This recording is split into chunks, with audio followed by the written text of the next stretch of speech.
It's given highly recommended, but let's put it on first.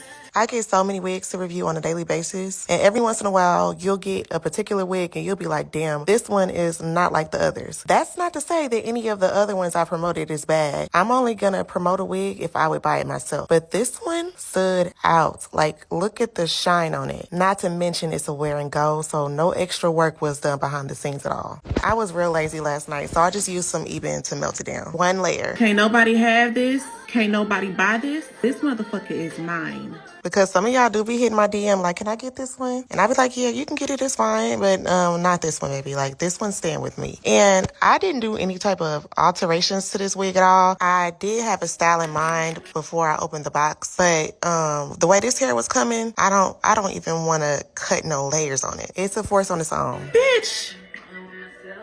So all I did was a little lazy flat iron. You know, use the hot comb, the usual. I forgot they told me to wear some makeup. Y'all happy? I'm not even putting no concealer on the part. I don't care. That's the crazy part. This shit came out the bag. And yeah, this is what we working with. I mean, you see it. It ain't too much more I can say.